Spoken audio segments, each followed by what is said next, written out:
KaraokeBooks. The Picture of Dorian Gray. Written by Oscar Wilde. Introduction by Daniel Pratt. Illustrations by Anthony van Dyck. Chapter 3. At 12:30 next day Lord Henry Wotton strolled from Curzon Street over to the Albany to call on his uncle, Lord Fermor, a genial if somewhat rough-mannered old bachelor, whom the outside world called selfish because it derived no particular benefit from him, but who was considered generous by society as he fed the people who amused him. His father had been our ambassador at Madrid when Isabella was young and prim unthought of, but had retired from the diplomatic service in a capricious moment of annoyance on not being offered the embassy at Paris, a post to which he considered that he was fully entitled by reason of his birth, his indolence, the good English of his dispatches, and his inordinate passion for pleasure. The son, who had been his father's secretary, had resigned along with his chief, somewhat foolishly as was thought at the time, and on succeeding some months later to the title, had set himself to the serious study of the great aristocratic art of doing absolutely nothing. He had 2 large town houses, but preferred to live in chambers as it was less trouble, and took most of his meals at his club. He paid some attention to the management of his collieries in the Midland counties, excusing himself for this taint of industry on the ground that the one advantage of having coal was that it enabled a gentleman to afford the decency of burning wood on his own hearth. In politics he was a Tory, except when the Tories were in office, during which period he roundly abused them for being a pack of radicals. He was a hero to his valet, who bullied him, and a terror to most of his relations, whom he bullied in turn. Only England could have produced him, and he always said that the country was going to the dogs. His principles were out of date, but there was a good deal to be said for his prejudices. When Lord Henry entered the room, he found his uncle sitting in a rough shooting coat, smoking a cheroot and grumbling over the Times. "Well, Harry," said the old gentleman, "what brings you out so early? I thought you dandies never got up till 2, and were not visible till 5. Pure family affection, I assure you, Uncle George. I want to get something out of you." "Money, I suppose," said Lord Fermor, making a wry face. "Well, sit down and tell me all about it. Young people, nowadays, imagine that money is everything." "Yes," murmured Lord Henry, settling his buttonhole in his coat, "and when they grow older they know it. But I don't want money. It is only people who pay their bills who want that, Uncle George, and I never pay mine. Credit is the capital of a younger son, and one lives charmingly upon it. Besides, I always deal with Dartmoor's tradesmen, and consequently they never bother me. What I want is information. Not useful information, of course, useless information. Well, I can tell you anything that is in an English Blue Book, Harry, although those fellows nowadays write a lot of nonsense. When I was in the diplomatic, things were much better. But I hear they let them in now by examination. What can you expect? Examinations, sir, are pure humbug from beginning to end. If a man is a gentleman, he knows quite enough, and if he is not a gentleman, whatever he knows is bad for him. Mr. Dorian Gray does not belong to Blue Books, Uncle George," said Lord Henry languidly.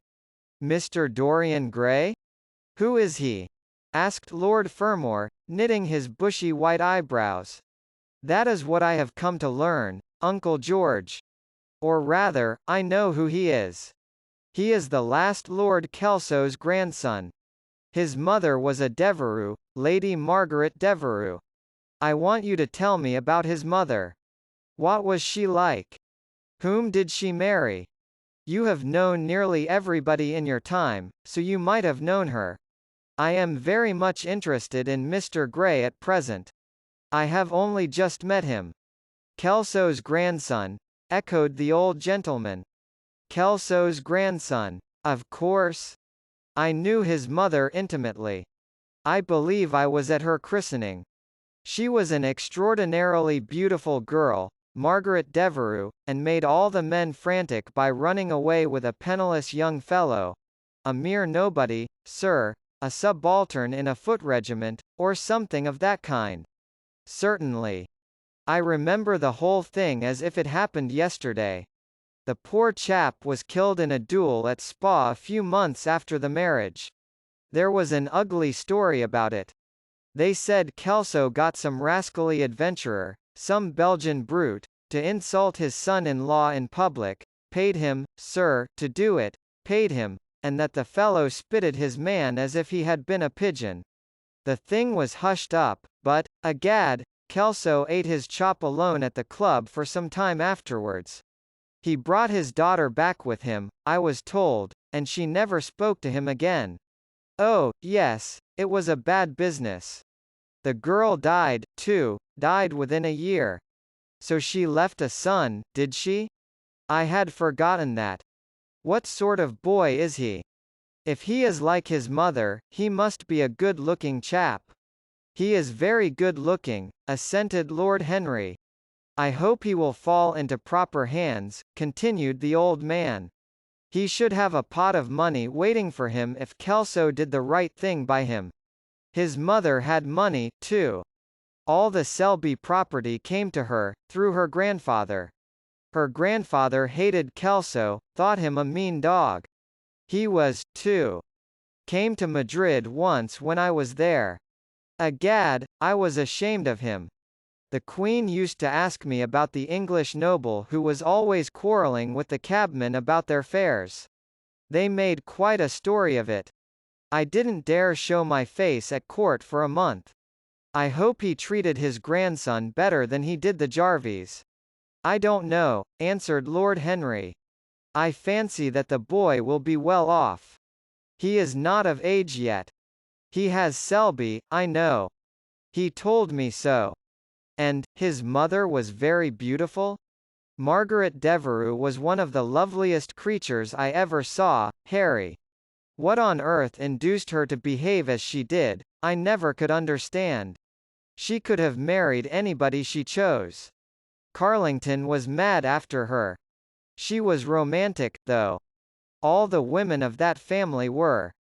The men were a poor lot, but, agad, the women were wonderful. Carlington went on his knees to her. Told me so himself. She laughed at him, and there wasn't a girl in London at the time who wasn't after him. And by the way, Harry, talking about silly marriages, what is this humbug your father tells me about Dartmoor wanting to marry an American? Ain't English girls good enough for him? It is rather fashionable to marry Americans just now, Uncle George. I'll back English women against the world, Harry, said Lord Fermor, striking the table with his fist. The betting is on the Americans. They don't last, I am told, muttered his uncle. A long engagement exhausts them, but they are capital at a steeplechase. They take things flying.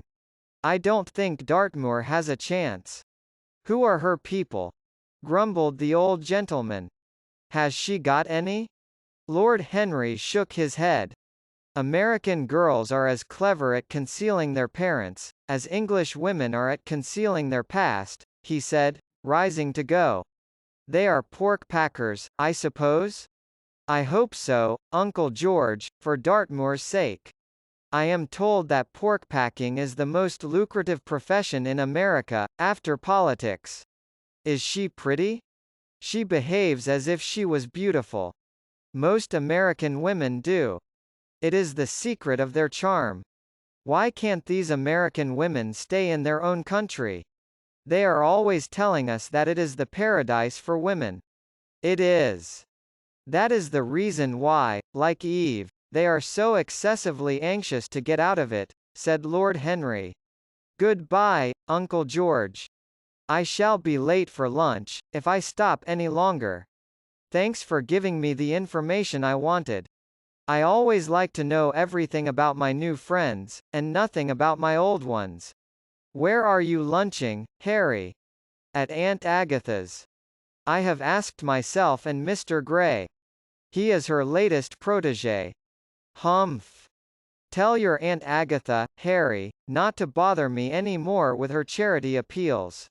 I am sick of them. Why, the good woman thinks that I have nothing to do but to write checks for her silly fads. All right, Uncle George, I'll tell her, but it won't have any effect. Philanthropic people lose all sense of humanity. It is their distinguishing characteristic. The old gentleman growled approvingly and rang the bell for his servant.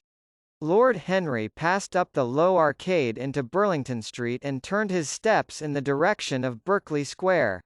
So that was the story of Dorian Gray's parentage.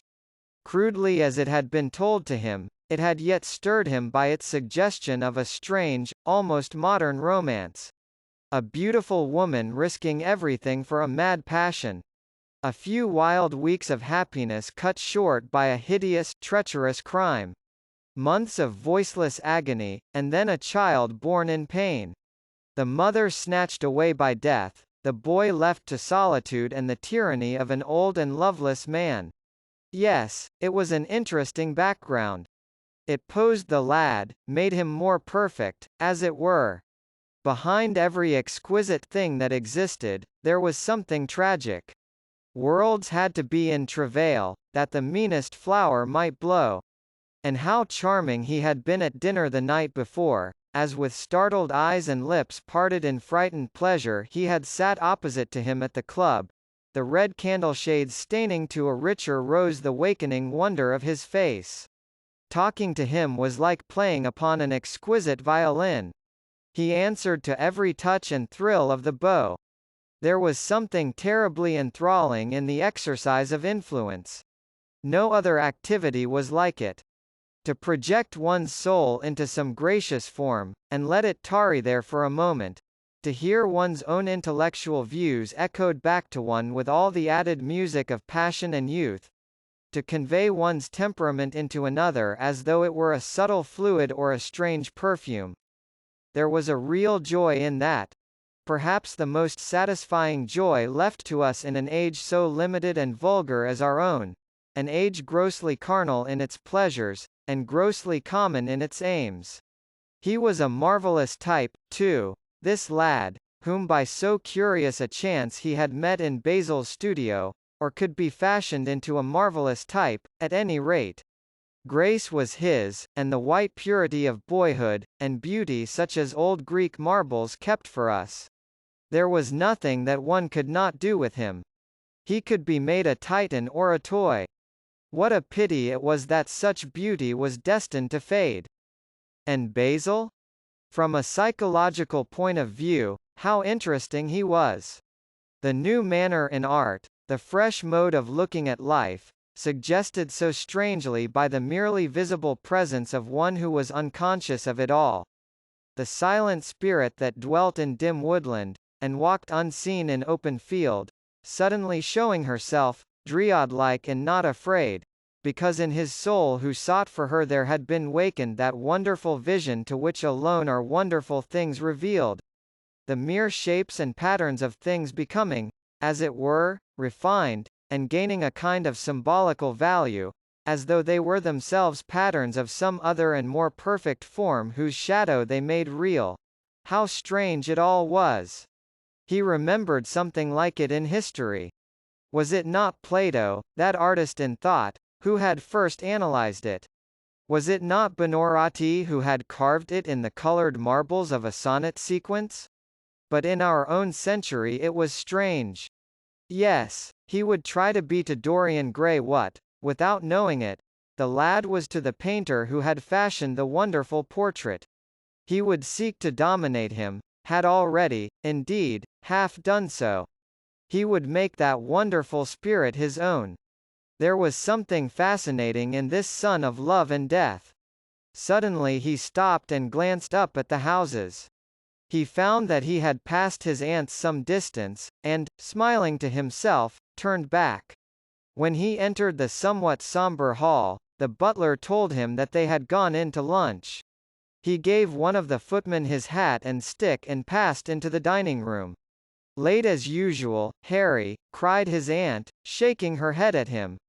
He invented a facile excuse, and having taken the vacant seat next to her, looked round to see who was there. Dorian bowed to him shyly from the end of the table, a flush of pleasure stealing into his cheek. Opposite was the Duchess of Harley, a lady of admirable good nature and good temper, much liked by every one who knew her, and of those ample architectural proportions that in women who are not duchesses are described by contemporary historians as stoutness. Next to her sat, on her right, Sir Thomas Burton, a Radical Member of Parliament, who followed his leader in public life and in private life followed the best cooks, dining with the Tories and thinking with the Liberals, in accordance with a wise and well-known rule. The post on her left was occupied by Mr. Erskine of Treadley, an old gentleman of considerable charm and culture, who had fallen, however, into bad habits of silence, having, as he explained once to Lady Agatha, said everything that he had to say before he was 30. His own neighbour was Mrs. Vandeleur, one of his aunt's oldest friends, a perfect saint amongst women, but so dreadfully dowdy that she reminded one of a badly bound hymn book. Fortunately for him she had on the other side Lord Fottle, a most intelligent middle-aged mediocrity, as bald as a ministerial statement in the House of Commons, with whom she was conversing in that intensely earnest manner which is the one unpardonable error, as he remarked once himself, that all really good people fall into, and from which none of them ever quite escape.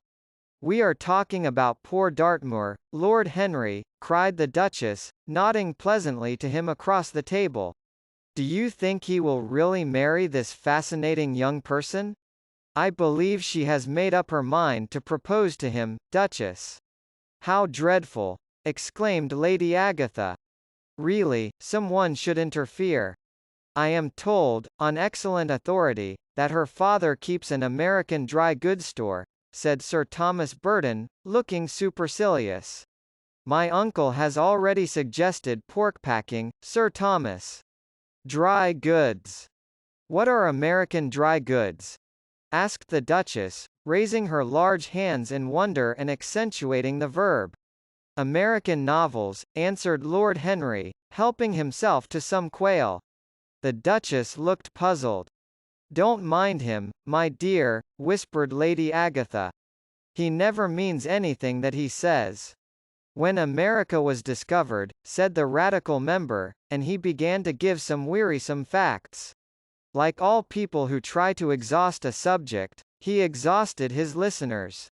The Duchess sighed and exercised her privilege of interruption. "I wish to goodness it never had been discovered at all," she exclaimed. "Really, our girls have no chance nowadays. It is most unfair." "Perhaps, after all, America never has been discovered," said Mr. Erskine. "I myself would say that it had merely been detected." "Oh. But I have seen specimens of the inhabitants," answered the Duchess vaguely. "I must confess that most of them are extremely pretty. And they dress well, too. They get all their dresses in Paris.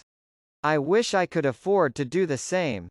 They say that when good Americans die they go to Paris," chuckled Sir Thomas, who had a large wardrobe of Humour's cast-off clothes. "Really? And where do bad Americans go to when they die?" inquired the Duchess. "They go to America," murmured Lord Henry. Sir Thomas frowned. "I am afraid that your nephew is prejudiced against that great country," he said to Lady Agatha. "I have travelled all over it in cars provided by the directors, who, in such matters, are extremely civil. I assure you that it is an education to visit it." "But must we really see Chicago in order to be educated?"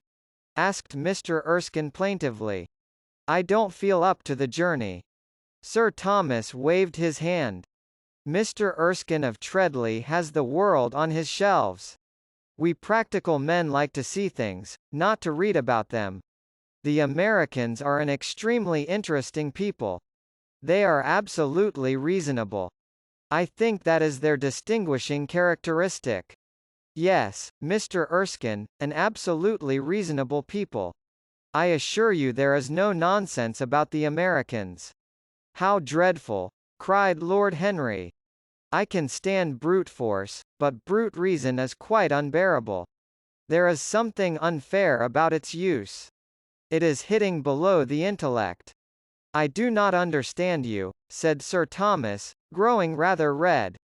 I do, Lord Henry, murmured Mr. Erskine, with a smile. Paradoxes are all very well in their way, rejoined the baronet. Was that a paradox? Asked Mr. Erskine. I did not think so. Perhaps it was. Well, the way of paradoxes is the way of truth. To test reality we must see it on the tight rope. When the verities become acrobats, we can judge them. Dear me, said Lady Agatha, how you men argue. I am sure I never can make out what you are talking about. Oh, Harry, I am quite vexed with you. Why do you try to persuade our nice Mr. Dorian Gray to give up the East End? I assure you he would be quite invaluable. They would love his playing. I want him to play to me, cried Lord Henry, smiling, and he looked down the table and caught a bright answering glance. But they are so unhappy in Whitechapel, continued Lady Agatha. I can sympathize with everything except suffering, said Lord Henry, shrugging his shoulders. I cannot sympathize with that. It is too ugly, too horrible, too distressing. There is something terribly morbid in the modern sympathy with pain. One should sympathize with the color, the beauty, the joy of life. The less said about life's sores, the better. Still, the East End is a very important problem, remarked Sir Thomas with a grave shake of the head. Quite so, answered the young lord. It is the problem of slavery, and we try to solve it by amusing the slaves. The politician looked at him keenly. What change do you propose, then? He asked. Lord Henry laughed. I don't desire to change anything in England except the weather, he answered. I am quite content with philosophic contemplation. But, as the 19th century has gone bankrupt through an over-expenditure of sympathy, I would suggest that we should appeal to science to put us straight.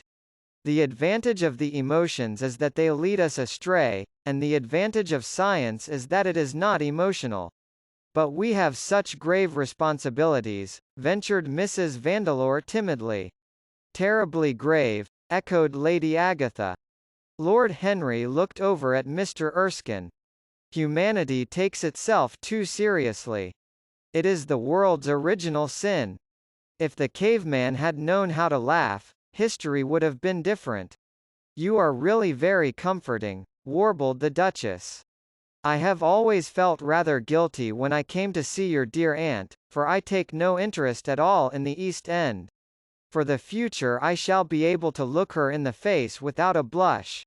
A blush is very becoming, Duchess, remarked Lord Henry. Only when one is young, she answered. When an old woman like myself blushes, it is a very bad sign. Ah! Lord Henry, I wish you would tell me how to become young again. He thought for a moment. Can you remember any great error that you committed in your early days, Duchess? He asked, looking at her across the table. A great many, I fear, she cried. Then commit them over again, he said gravely. To get back one's youth, one has merely to repeat one's follies. A delightful theory, she exclaimed. I must put it into practice. A dangerous theory, came from Sir Thomas's tight lips. Lady Agatha shook her head, but could not help being amused. Mr. Erskine listened. Yes, he continued, that is one of the great secrets of life. Nowadays most people die of a sort of creeping common sense, and discover when it is too late that the only things one never regrets are one's mistakes. A laugh ran round the table. He played with the idea and grew wilful. Tossed it into the air and transformed it. Let it escape and recaptured it. Made it iridescent with fancy and winged it with paradox. The praise of folly, as he went on, soared into a philosophy, and philosophy herself became young, and catching the mad music of pleasure, wearing, one might fancy, her wine-stained robe and wreath of ivy, danced like a bacchant over the hills of life, and mocked the slow Silenus for being sober. Facts fled before her like frightened forest things.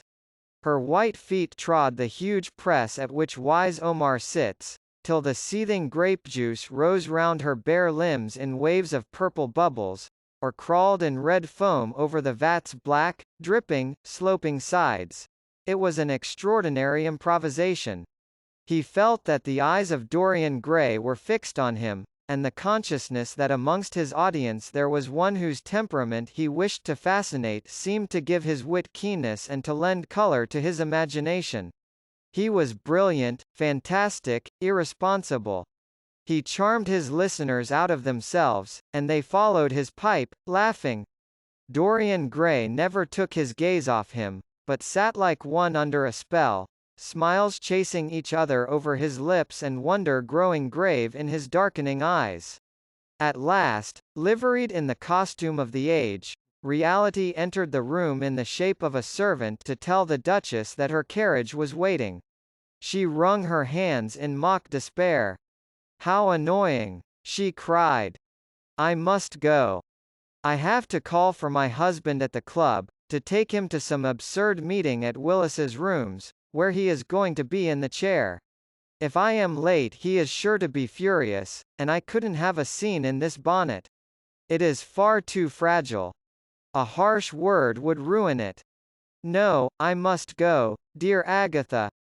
Good-bye, Lord Henry, you are quite delightful and dreadfully demoralizing. I am sure I don't know what to say about your views. You must come and dine with us some night. Tuesday? Are you disengaged Tuesday? For you I would throw over anybody, Duchess," said Lord Henry with a bow. "Ah! That is very nice, and very wrong of you," she cried. "So mind you come," and she swept out of the room, followed by Lady Agatha and the other ladies. When Lord Henry had sat down again, Mr. Erskine moved round, and taking a chair close to him, placed his hand upon his arm. "You talk books away," he said. "Why don't you write one?" "I am too fond of reading books to care to write them, Mr. Erskine. I should like to write a novel certainly, a novel that would be as lovely as a Persian carpet and as unreal. But there is no literary public in England for anything except newspapers, primers, and encyclopedias. Of all people in the world the English have the least sense of the beauty of literature." "I fear you are right," answered Mr. Erskine. "I myself used to have literary ambitions, but I gave them up long ago. And now, my dear young friend, if you will allow me to call you so, may I ask if you really meant all that you said to us at lunch?" "I quite forget what I said," smiled Lord Henry. "Was it all very bad?" "Very bad indeed. In fact I consider you extremely dangerous, and if anything happens to our good Duchess, we shall all look on you as being primarily responsible. But I should like to talk to you about life.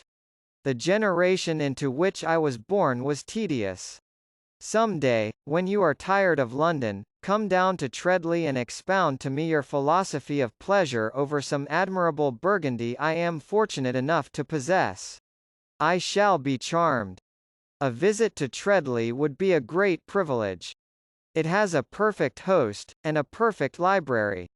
"You will complete it," answered the old gentleman with a courteous bow. "And now I must bid good-bye to your excellent aunt. I am due at the Athenaeum. It is the hour when we sleep there. All of you, Mr. Erskine? 40 of us, in 40 armchairs. We are practicing for an English Academy of Letters." Lord Henry laughed and rose. "I am going to the park," he cried. As he was passing out of the door, Dorian Gray touched him on the arm. "Let me come with you," he murmured. "But I thought you had promised Basil Hallward to go and see him," answered Lord Henry. "I would sooner come with you. Yes, I feel I must come with you." Do let me. And you will promise to talk to me all the time? No one talks so wonderfully as you do. Ah. I have talked quite enough for today, said Lord Henry, smiling. All I want now is to look at life. You may come and look at it with me, if you care to. KaraokeBooks. Chapter 4. One afternoon, a month later, Dorian Gray was reclining in a luxurious armchair, in the little library of Lord Henry's house in Mayfair. It was, in its way, a very charming room, with its high-panelled wainscoting of olive-stained oak, its cream-coloured frieze and ceiling of raised plasterwork, and its brick-dust felt carpet strewn with silk, long-fringed Persian rugs. On a tiny satinwood table stood a statuette by Clodion, and beside it lay a copy of Les Cent Nouvelles, bound for Margaret of Valois by Clovis Eve and powdered with the gilt daisies that Queen had selected for her device. Some large blue china jars and parrot tulips were ranged on the mantelshelf, and through the small leaded panes of the window streamed the apricot-coloured light of a summer day in London. Lord Henry had not yet come in. He was always late on principle, his principle being that punctuality is the thief of time. So the lad was looking rather sulky, as with listless fingers he turned over the pages of an elaborately illustrated edition of Manon Lescaut that he had found in one of the bookcases. The formal monotonous ticking of the Louis XIV's clock annoyed him. Once or twice he thought of going away. At last he heard a step outside, and the door opened. "How late you are, Harry," he murmured. "I am afraid it is not Harry, Mr. Gray," answered a shrill voice. He glanced quickly round and rose to his feet. "I beg your pardon. I thought. You thought it was my husband. It is only his wife. You must let me introduce myself. I know you quite well by your photographs. I think my husband has got 17 of them." "Not 17, Lady Henry? Well, 18, then. And I saw you with him the other night at the opera." She laughed nervously as she spoke, and watched him with her vague forget-me-not eyes. She was a curious woman, whose dresses always looked as if they had been designed in a rage and put on in a tempest. She was usually in love with somebody, and, as her passion was never returned, she had kept all her illusions. She tried to look picturesque, but only succeeded in being untidy. Her name was Victoria, and she had a perfect mania for going to church. "That was at Lohengrin, Lady Henry, I think?" "Yes, it was at dear Lohengrin. I like Wagner's music better than anybody's. It is so loud that one can talk the whole time without other people hearing what one says. That is a great advantage. Don't you think so, Mr. Gray?" The same nervous staccato laugh broke from her thin lips, and her fingers began to play with a long tortoise-shell paper knife. Dorian smiled and shook his head. "I am afraid I don't think so, Lady Henry. I never talk during music, at least, during good music. If one hears bad music, it is one's duty to drown it in conversation." "Ah. That is one of Harry's views, isn't it, Mr. Gray? I always hear Harry's views from his friends. It is the only way I get to know of them. But you must not think I don't like good music. I adore it, but I am afraid of it. It makes me too romantic. I have simply worshipped pianists, 2 at a time, sometimes, Harry tells me. I don't know what it is about them. Perhaps it is that they are foreigners. They all are, ain't they? Even those that are born in England become foreigners after a time, don't they? It is so clever of them, and such a compliment to art.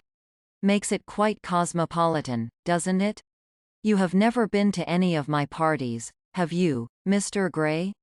You must come. I can't afford orchids, but I spare no expense in foreigners.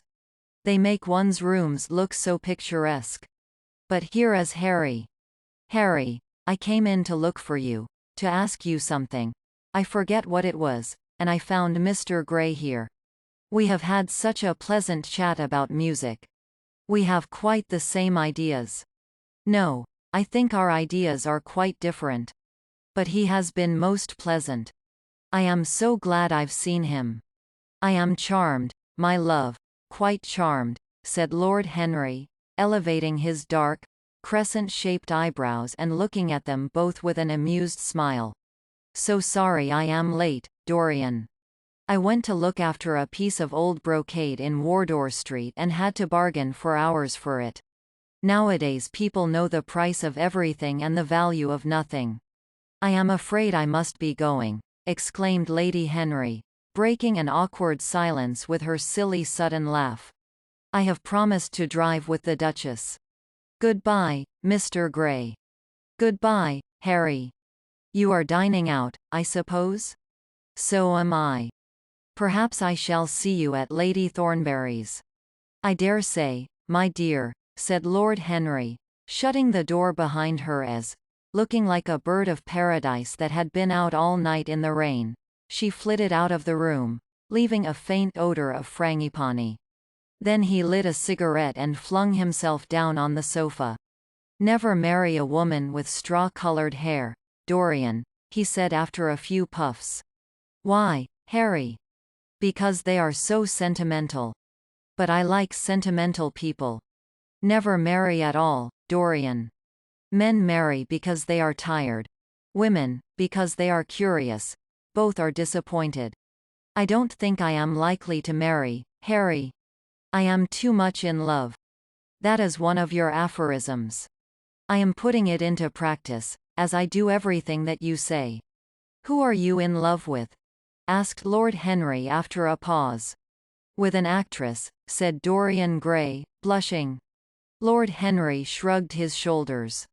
That is a rather commonplace debut. You would not say so if you saw her, Harry. Who is she? Her name is Sybil Vane. Never heard of her. No one has. People will some day, however. She is a genius. My dear boy, no woman is a genius. Women are a decorative sex. They never have anything to say, but they say it charmingly.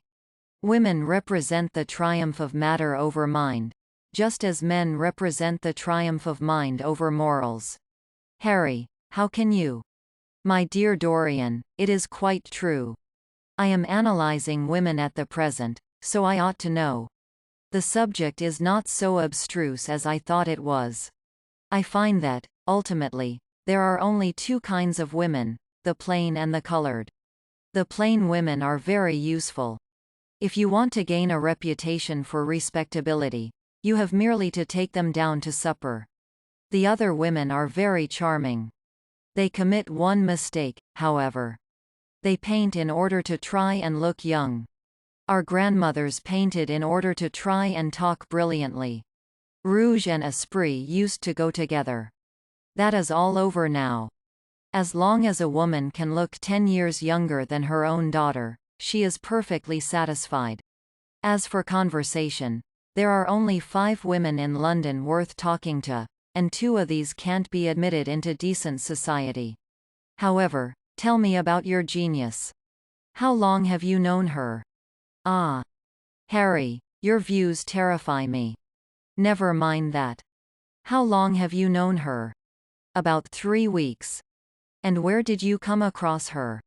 I will tell you, Harry, but you mustn't be unsympathetic about it. After all, it never would have happened if I had not met you.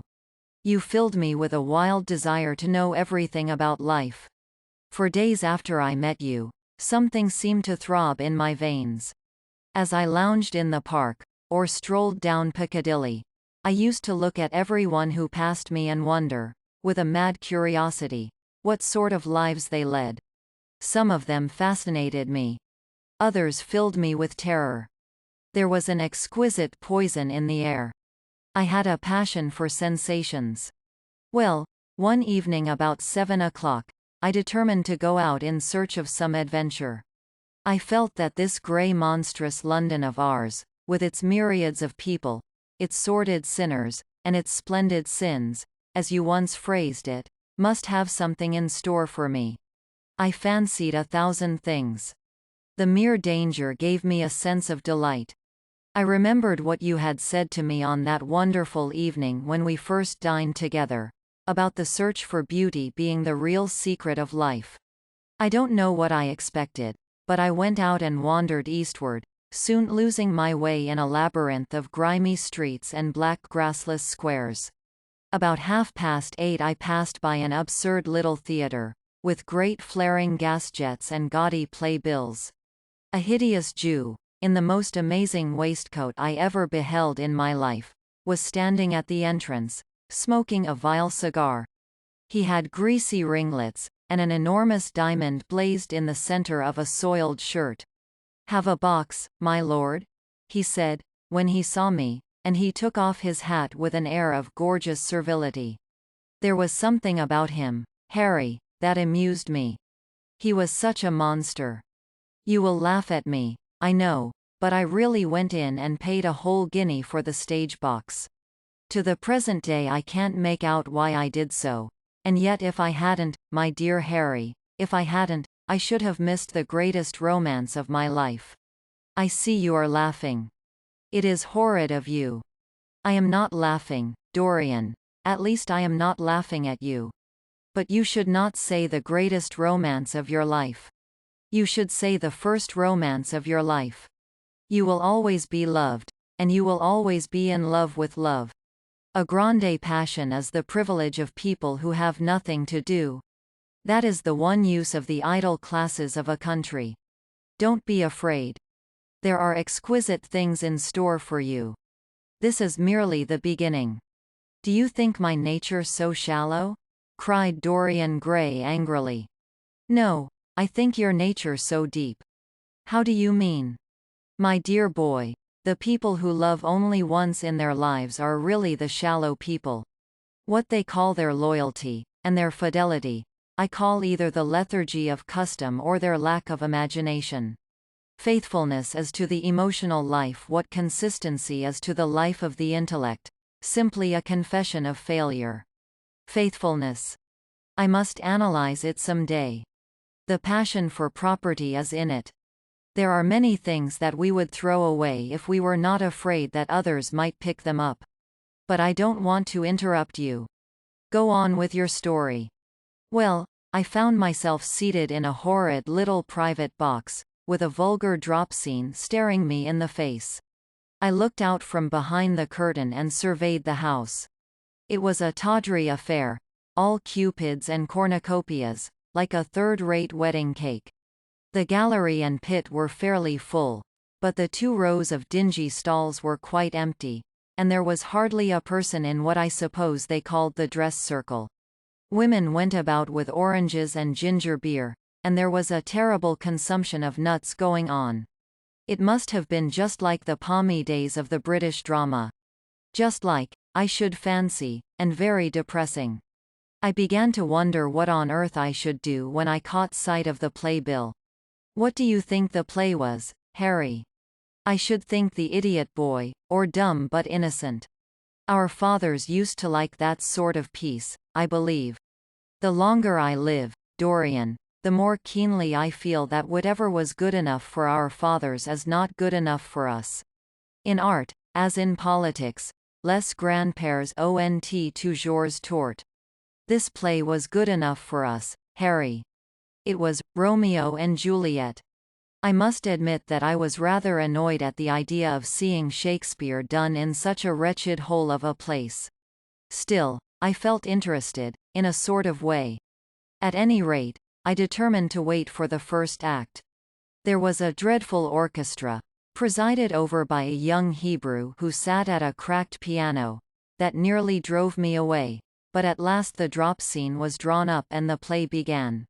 Romeo was a stout elderly gentleman, with corked eyebrows, a husky tragedy voice, and a figure like a beer barrel. Mercutio was almost as bad. He was played by the low comedian, who had introduced gags of his own and was on most friendly terms with the pit.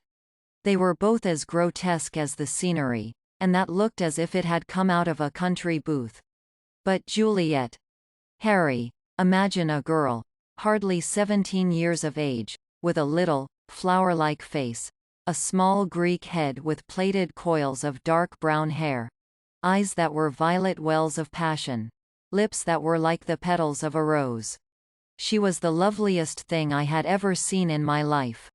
You said to me once that pathos left you unmoved, but that beauty, mere beauty, could fill your eyes with tears. I tell you, Harry, I could hardly see this girl for the mist of tears that came across me. And her voice, I never heard such a voice. It was very low at first, with deep mellow notes that seemed to fall singly upon one's ear. Then it became a little louder, and sounded like a flute or a distant hautboy.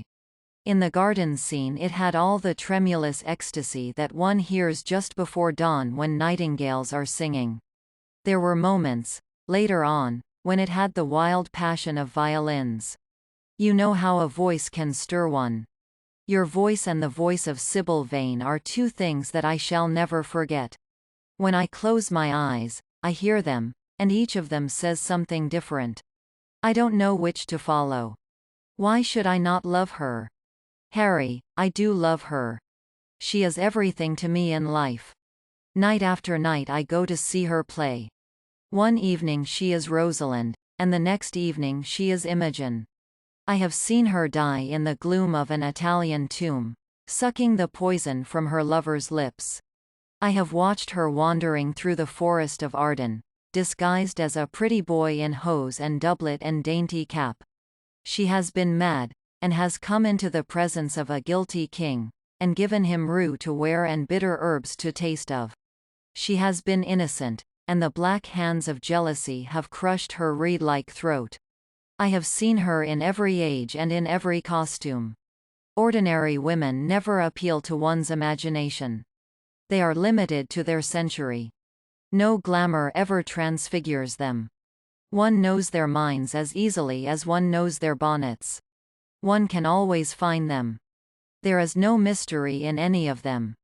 They ride in the park in the morning and chatter at tea parties in the afternoon.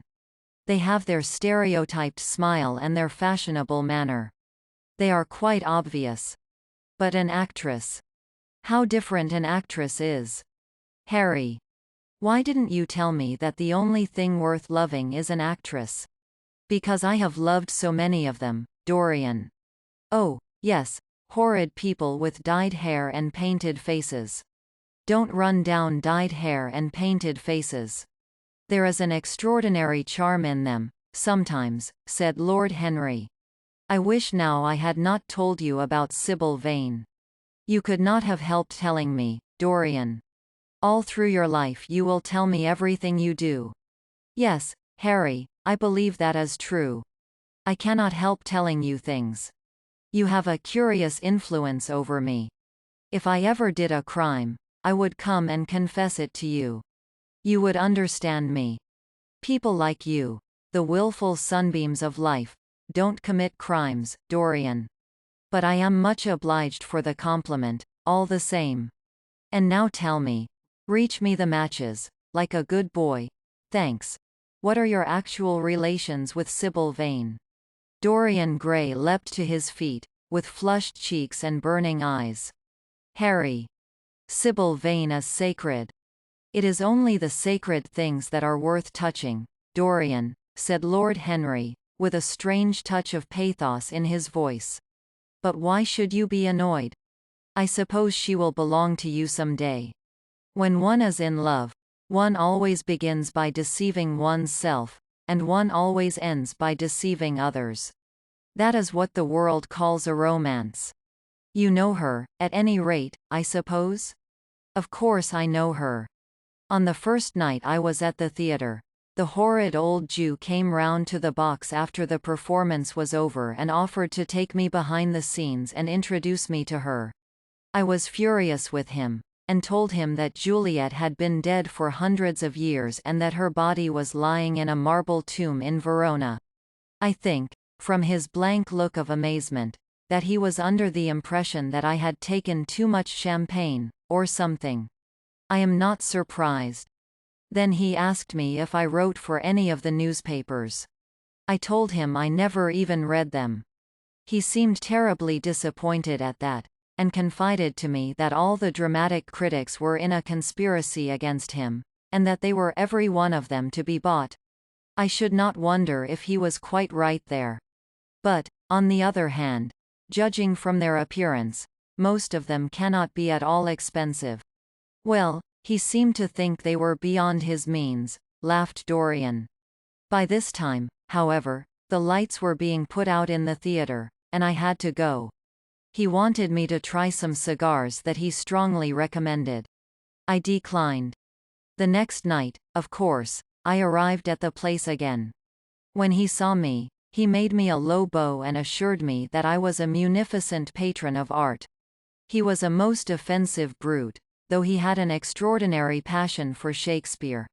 He told me once, with an air of pride, that his 5 bankruptcies were entirely due to the Bard, as he insisted on calling him. He seemed to think it a distinction. It was a distinction, my dear Dorian, a great distinction. Most people become bankrupt through having invested too heavily in the prose of life. To have ruined one's self over poetry is an honor. But when did you first speak to Miss Sybil Vane? The 3rd night. She had been playing Rosalind. I could not help going round.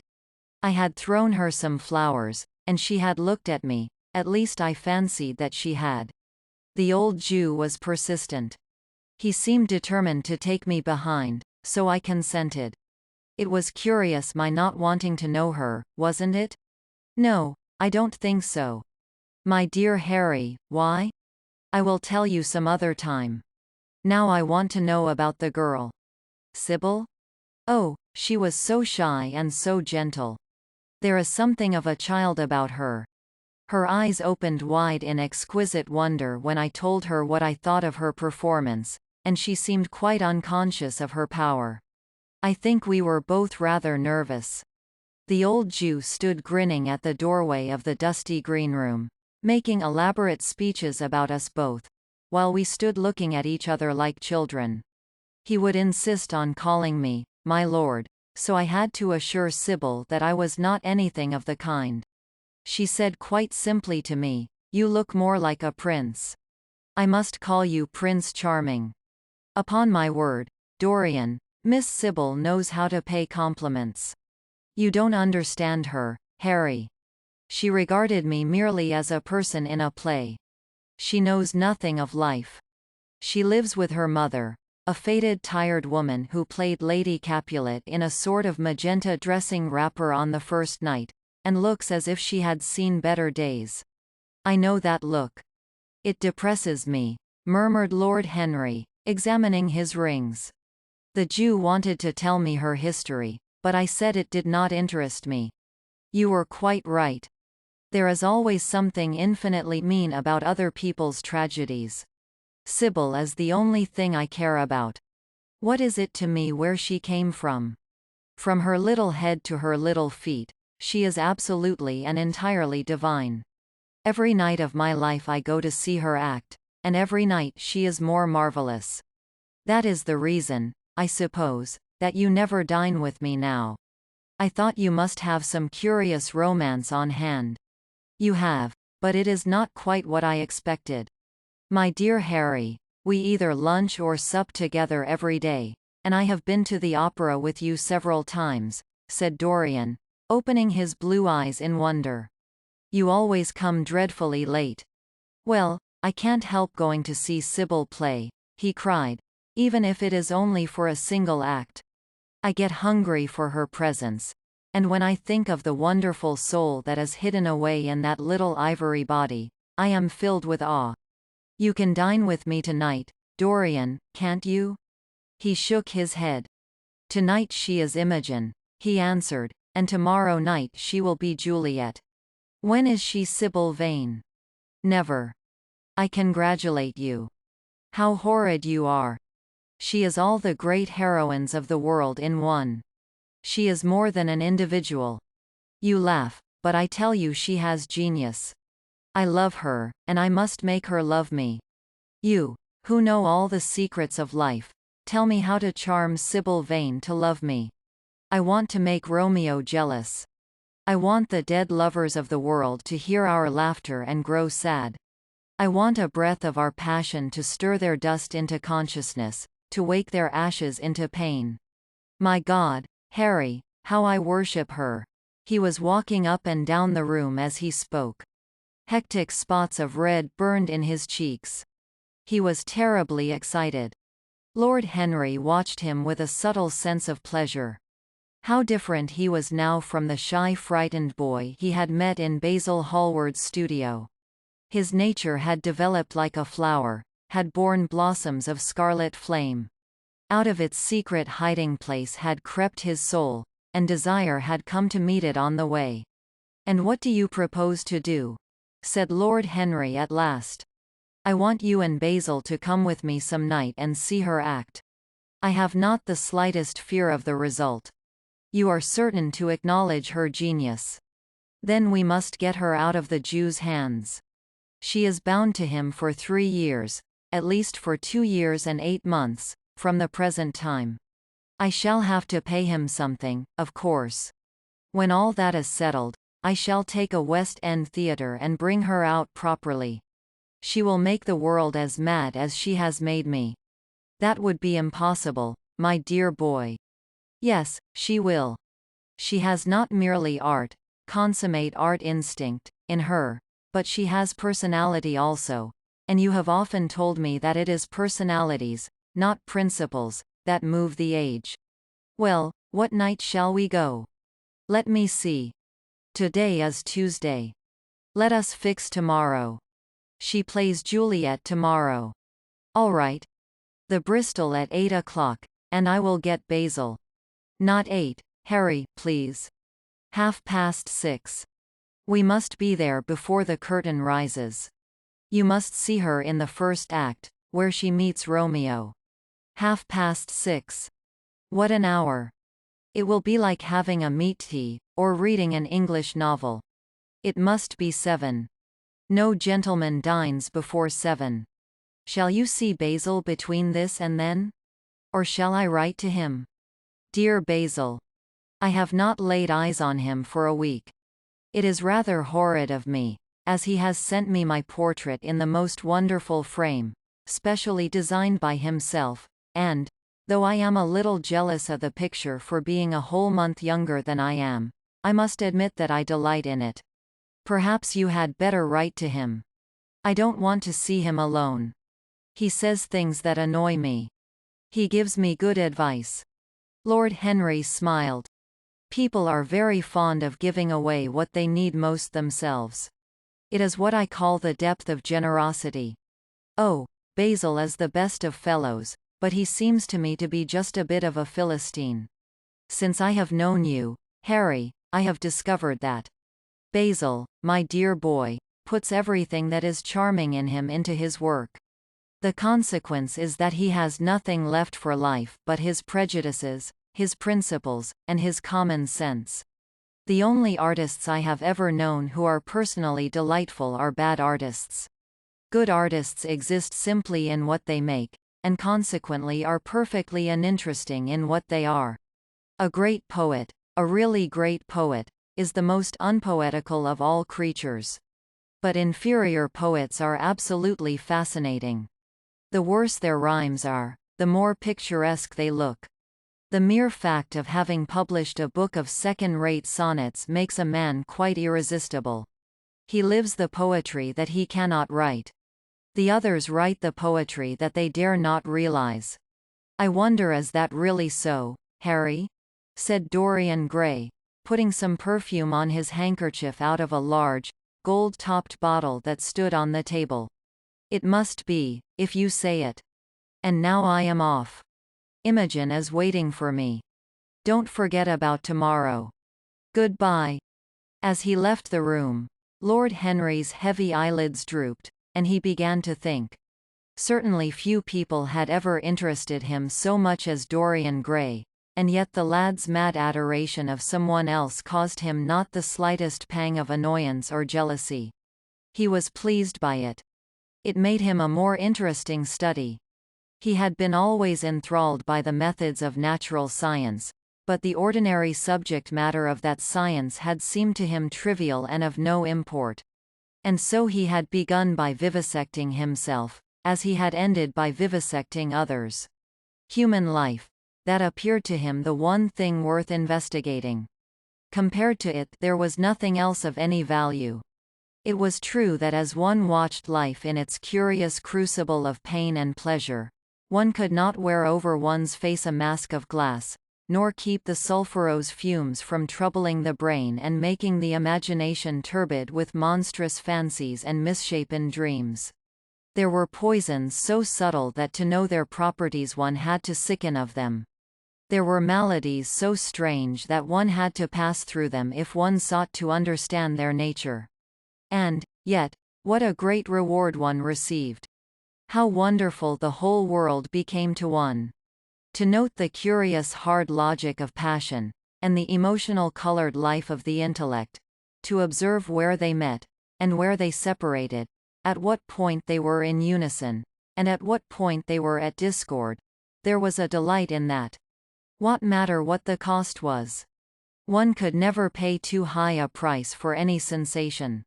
He was conscious, and the thought brought a gleam of pleasure into his brown agate eyes, that it was through certain words of his, musical words said with musical utterance, that Dorian Gray's soul had turned to this white girl and bowed in worship before her. To a large extent the lad was his own creation. He had made him premature. That was something. Ordinary people waited till life disclosed to them its secrets, but to the few, to the elect, the mysteries of life were revealed before the veil was drawn away. Sometimes this was the effect of art, and chiefly of the art of literature, which dealt immediately with the passions and the intellect.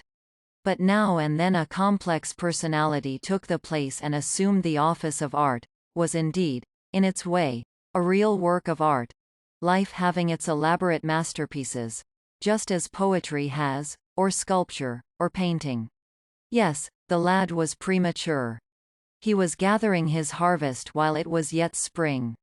The pulse and passion of youth were in him, but he was becoming self-conscious. It was delightful to watch him. With his beautiful face, and his beautiful soul, he was a thing to wonder at. It was no matter how it all ended, or was destined to end. He was like one of those gracious figures in a pageant or a play, whose joys seem to be remote from one, but whose sorrows stir one's sense of beauty, and whose wounds are like red roses. Soul and body, body and soul, how mysterious they were. There was animalism in the soul, and the body had its moments of spirituality. The senses could refine, and the intellect could degrade. Who could say where the fleshly impulse ceased, or the psychical impulse began? How shallow were the arbitrary definitions of ordinary psychologists! And yet how difficult to decide between the claims of the various schools. Was the soul a shadow seated in the house of sin? Or was the body really in the soul, as Giordano Bruno thought? The separation of spirit from matter was a mystery, and the union of spirit with matter was a mystery also. He began to wonder whether we could ever make psychology so absolute a science that each little spring of life would be revealed to us. As it was, we always misunderstood ourselves and rarely understood others. Experience was of no ethical value. It was merely the name men gave to their mistakes. Moralists had, as a rule, regarded it as a mode of warning, had claimed for it a certain ethical efficacy in the formation of character, had praised it as something that taught us what to follow and showed us what to avoid. But there was no motive power in experience. It was as little of an active cause as conscience itself. All that it really demonstrated was that our future would be the same as our past, and that the sin we had done once, and with loathing, we would do many times, and with joy. It was clear to him that the experimental method was the only method by which one could arrive at any scientific analysis of the passions, and certainly Dorian Gray was a subject made to his hand, and seemed to promise rich and fruitful results. His sudden mad love for Sybil Vane was a psychological phenomenon of no small interest. There was no doubt that curiosity had much to do with it. Curiosity and the desire for new experiences. Yet it was not a simple, but rather a very complex passion.